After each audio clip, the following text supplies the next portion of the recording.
Esse slide é muito interessante, ele mostra a formação dos reinos germânicos, num esquema muito bem definido. Nós temos aí em 476, é deposto o último imperador romano do Ocidente, né? Em seguida, a crise política, falta de alimentos, alta de preços, queda de arrecadação de impostos, saques e invasões. A população das cidades migra para o campo, busca proteção nas propriedades rurais. Nós temos aí a formação dos feudos, que começa a produzir o necessário para a sobrevivência de quem está dentro dos limites de cada feudo, né? As cidades praticamente desaparecem, regiões que formavam o Império Romano do Ocidente deixam de ter ligações entre si. Começa aí em seguida a fundação dos reinos bárbaros em diversos pontos da Europa. E, por fim, elementos da cultura romana e dos povos germânicos começam a se fundir. Foi o que eu disse, né? As religiões místicas dos povos bárbaros começam a entrar em convergência com o cristianismo. As línguas faladas por bárbaros se misturam com o latim e dão origem às línguas neolatinas. E assim se forma o Estado bárbaro, né? Voltando aqui para mim. E assim é que se forma, né, um novo processo social, econômico e político, né? Esse é o conceito da Idade Média, é a nova formação social, econômica, política e religiosa, né?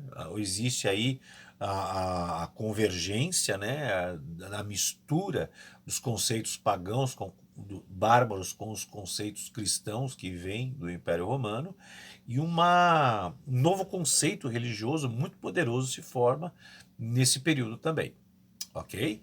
Vamos então para o próximo slide. Esse slide é muito interessante, ele mostra para a gente aí os reinos germânicos na formação, na transição para a Idade Média. Então, conforme o mapa está colorido, nós temos uma legenda aí à sua volta. Então, vocês podem ver que na Península Ibérica, né, com exceção do norte da Península Ibérica, se forma um reino visigodo. Né? Ele toma os visigodos tomam o poder dessa região, e só ao norte que ficam os suevos. Os suevos tomam conta daquela área que será futuramente denominada como Astúrias. Tá? Onde hoje nós encontramos aí a França, né? Você pode ver que pelo marrom mais escuro, são os burgúndios e os alamanos que dominam essa área, com exceção do extremo do extremo ocidente dessa região, onde no futuro será a França, que é dominada pelos bretões, tá? Já no extremo norte dessas regiões, em vermelho, nós temos aí os saxões, que tem uma área que está no continente europeu, e a parte leste, do que no futuro será a Inglaterra. Na parte oeste são dominadas pelos escoceses e os celtas. Tá? Todo o leste europeu é dominado pelos eslavos, pelos turíngios, lombardos e bávaros. Toda essa região, né, pintada de azul, tá? Será onde, inclusive, onde está localizada a Itália e Roma, né? Ela foi dominada, né, e mantida pelo reino dos ostrogodos. Tá? Eles se destacaram pela construção da cidade de Ravenna, no norte da Península Itálica. E toda essa região verde, uma região menor, né, foi controlada aí pelos reinos vândalos, apesar deles terem percorrido todo a Europa Ocidental, atravessado pelo Estreito de Gibraltar e chegado na África. Eles, nesse período medieval, têm um pedaço ali de domínio menor, tá? Mas são aqueles que estão, vamos dizer assim, com maior poderio naval, né? O comércio naval está aí sobre o poderio do reino vândalo, inclusive que domina as ilhas da Sicília, Sardenha e Córcega, né? Córcega conhecida como um grande centro comercial marítimo, né? Onde vários comerciantes, né, que fazem a movimentação através do mar Mediterrâneo centralizam ali seus negócios, ok? Vamos ler ao lado do mapa, surgimento do feudalismo. Enquanto os povos germânicos se fixavam na Europa Ocidental e os árabes iniciavam sua expansão pelo norte da África, diversos feudos se formavam na Europa Ocidental. Como a consequência da fragmentação política do antigo Império Romano. Nascia assim o feudalismo, uma nova forma de organização política, econômica e social.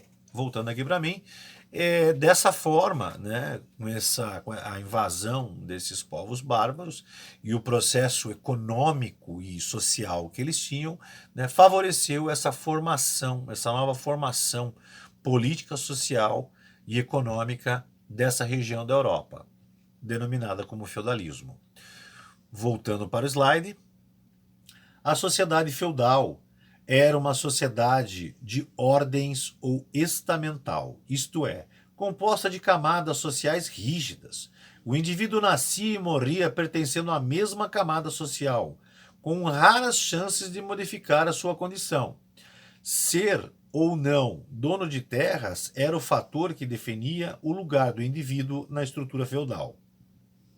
Ao longo do período medieval, existiam, dependendo da região, servos que pagavam tributos e aqueles com plena liberdade, inclusive em relação a tais obrigações.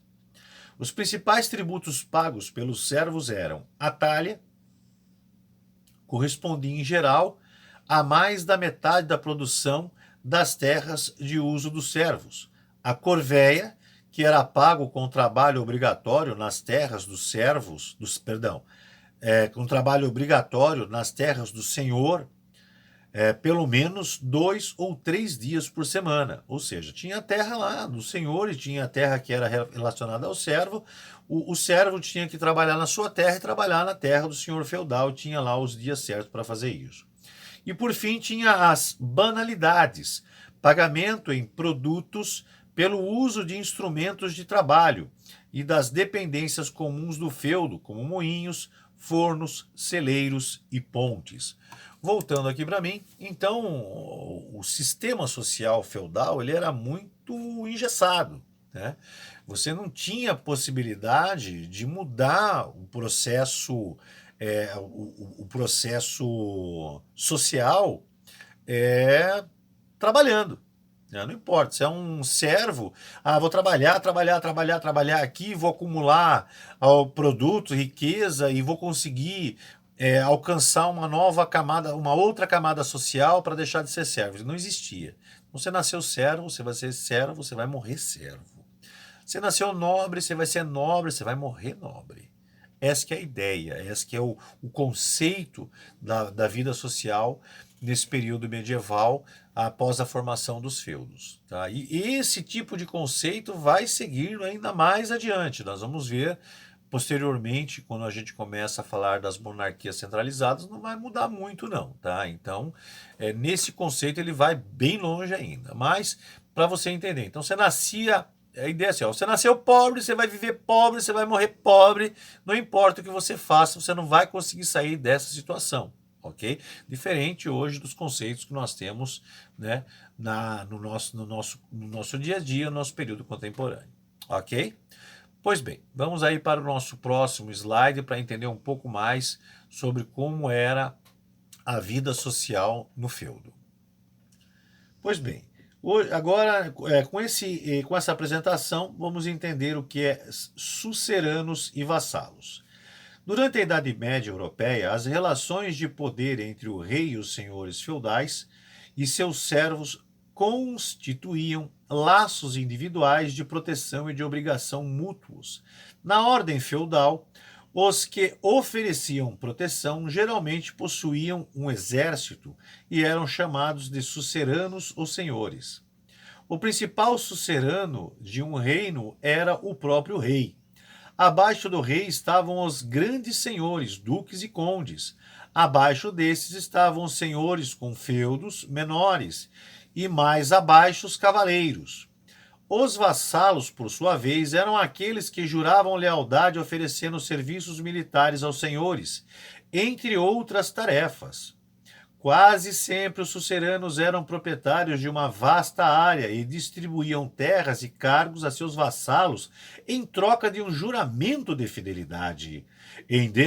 Dentro do seu feudo, o vassalo passava a ser também um sucerano, distribuindo proteção e posses a outros indivíduos que, por sua vez, transformavam-se em seus vassalos.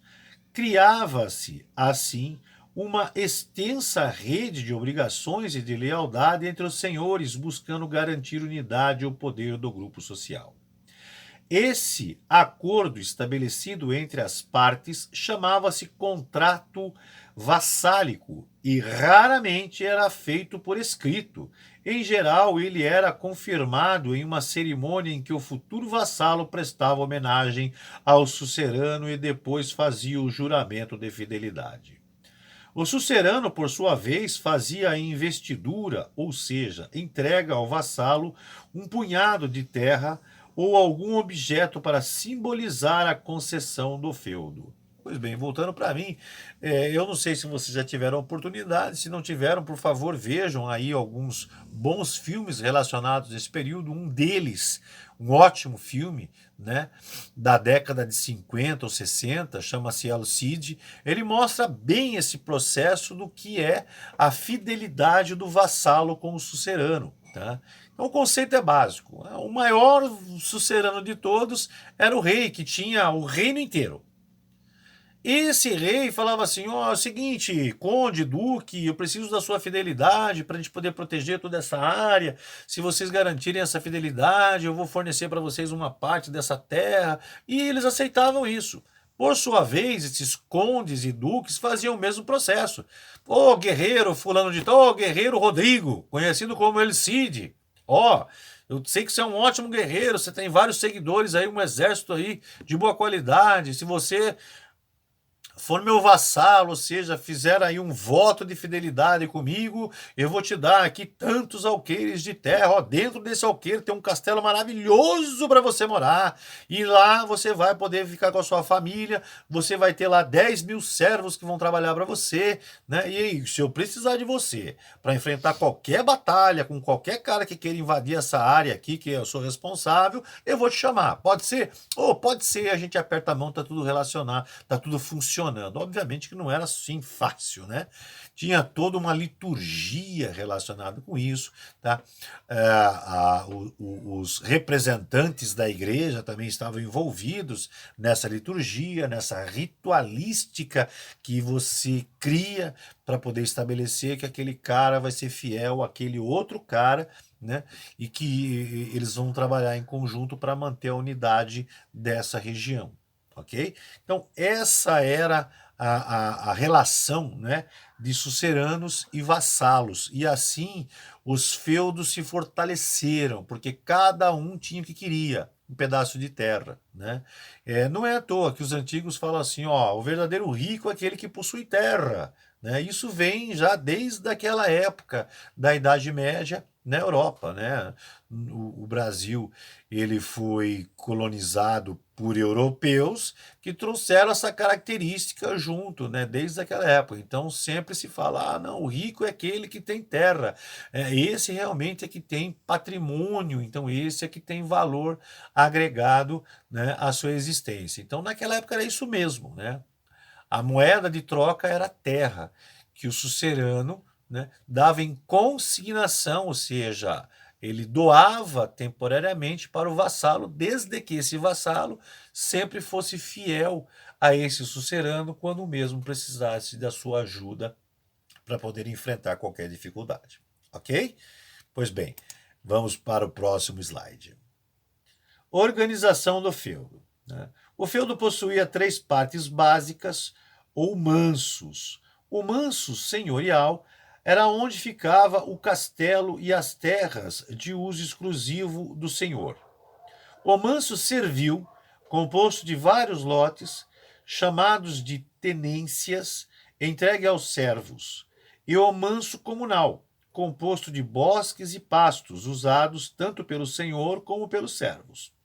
A economia do mundo feudal era baseada em atividades agrícolas realizadas pelos servos, uma série de inovações foi desenvolvido na Idade Média. Tá? Então, voltando aqui para mim, o feudo ele vivia de um trabalho de autossubsistência. Tá? Uma agricultura de autossubsistência, né? Artesanato para autossubsistência. Então, se você precisa de uma mesa, é no feudo que você vai fazer, precisa de uma cadeira, é no feudo que você vai fazer. Se você precisa produzir uma ferramenta para arar a terra, é no feudo que você vai fazer. Você não vai importar praticamente nada. Então, o feudo era um ambiente fechado, autossustentável, e assim ele ia se mantendo conforme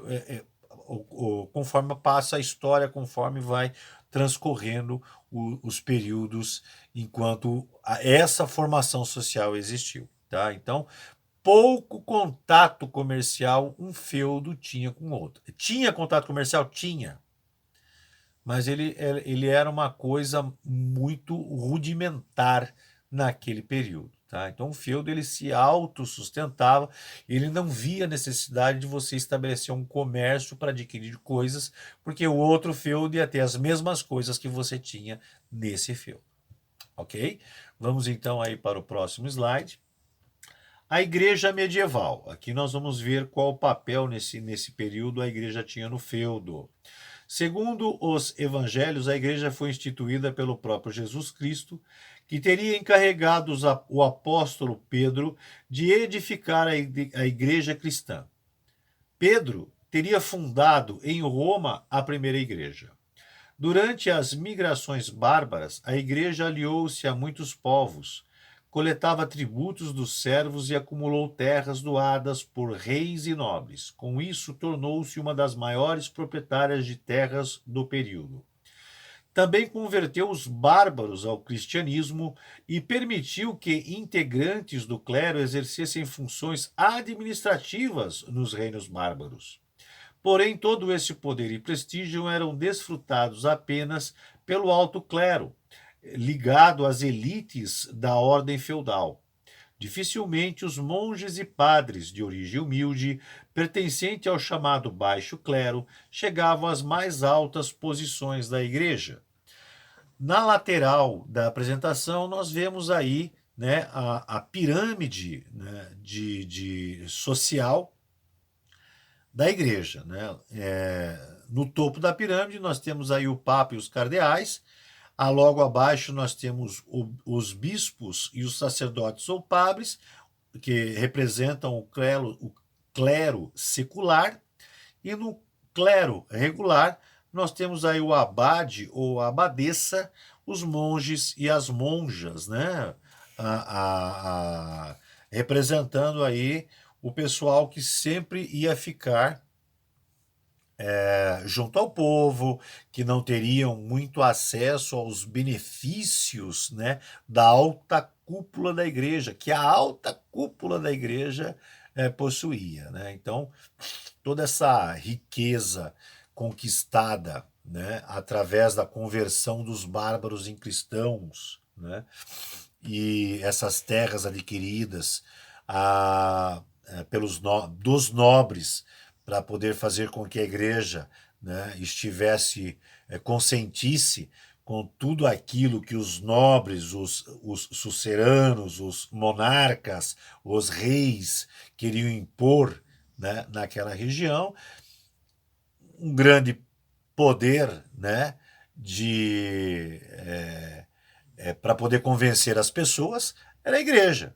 Né? Desde que o clero, desde que o representante da igreja falasse aos seus fiéis, não, né, o rei, né, dessa região, ele está lá pela força divina, né, ele representa aquilo que Deus quer que aconteça. Então, todo mundo, né, além da imposição que os nobres e os reis colocavam sobre o povo, a igreja, né, em parceria com esses nobres e reis, né, conclamava que era isso mesmo, que todo mundo deveria seguir isso, porque Deus concordava com esse processo e queria que assim o fosse. Ok? Vamos para mais uma apresentação. Aqui nós vamos falar a respeito das cruzadas. Seria a nossa parte final em relação a esse período, né? as cruzadas, que foram campanhas militares promovidas pela Igreja Católica com o objetivo de combater os infiéis e converter os cristãos, e convertê-los ao cristianismo. Os cristãos chamavam de infiéis os que não possuíam suas crenças religiosas, os não cristãos e os considerados inimigos do cristianismo. Por isso diziam que se tratava de uma guerra santa. Voltando aqui para mim, pois bem, a cruzada, ela, na realidade, ela é desenvolvida, né? A igreja desenvolve essa ideia por diversos fatores. Primeiro porque a Europa Ocidental, onde nós estamos falando aí, onde antigamente, na Idade Antiga, era o Império Romano do Ocidente, e a partir daí, com a sua desintegração, surge aí esse novo conceito de sociedade no período medieval. Ele está com uma superpopulação.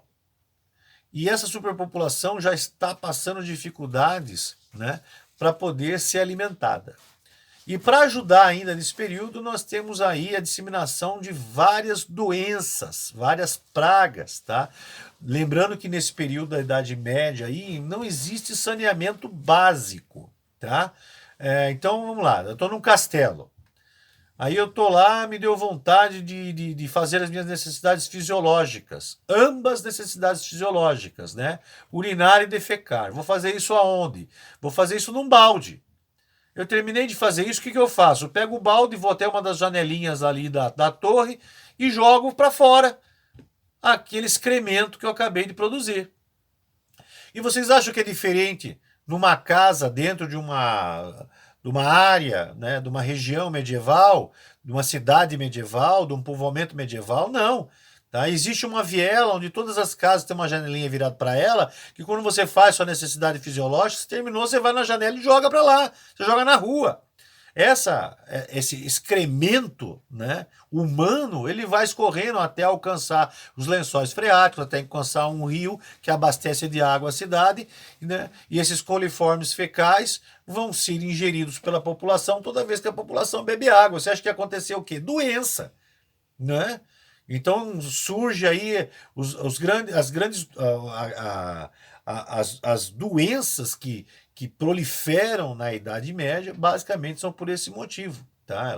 Elas surgem pela falta de saneamento básico. Então, a igreja, né, coloca uma dessas razões, uma das razões para poder justamente criar esse movimento chamado Cruzadas. Ou seja, ela coloca que fala assim, ó, vocês vão ter indulgências, né, para quem se prontificar a fazer uma peregrinação militar até a Terra Santa e libertar a Terra Santa dos infiéis. Qual é a Terra Santa? Jerusalém, não é? Aonde Cristo viveu, aonde Cristo pregou, aonde Cristo foi preso, aonde Cristo foi flagelado, condenado, crucificado, morreu, sepultado, ressuscitado no terceiro dia e depois subiu aos céus. Tudo isso em Jerusalém. Pois bem, as campanhas militares foram convocadas pelo Papa Urbano II em 1095, no Concílio de Clermont. A fim de reunir o maior número de homens para a cruzada, o Papa convocou todos os cavaleiros, clérigos e fiéis cristãos a se mobilizarem para expulsar os islâmicos dos lugares sagrados. Ganhariam em troca a libertação dos pecados ou a indulgência para a libertação dos pecados. Em uma época em que fé e religião eram muito fortes, a convocação juntou milhares de voluntários rapidamente. Os nobres viam na Guerra Santa uma forma de ampliar seus domínios. Os mercadores da Península Itálica buscaram retomar o comércio com a Ásia Menor e com a região leste do Mar Mediterrâneo, então controlada pelos muçulmanos. Servos e camponeses também se interessaram pela possibilidade de riquezas com a conquista do Oriente. Voltando aqui para mim, para a gente poder finalizar, então fica claro que as cruzadas é um movimento militar religioso, mas com muitas outras ideias, né, de ambição, do que simplesmente libertar a terra sagrada, a terra santa, das mãos dos infiéis, daqueles que não são cristãos. Ok? Então aqui finalizamos a videoaula relacionada com a formação dos feudos até o fim agora, que denominamos como cruzadas. Ok? Um abraço para todos e até a nossa próxima aula.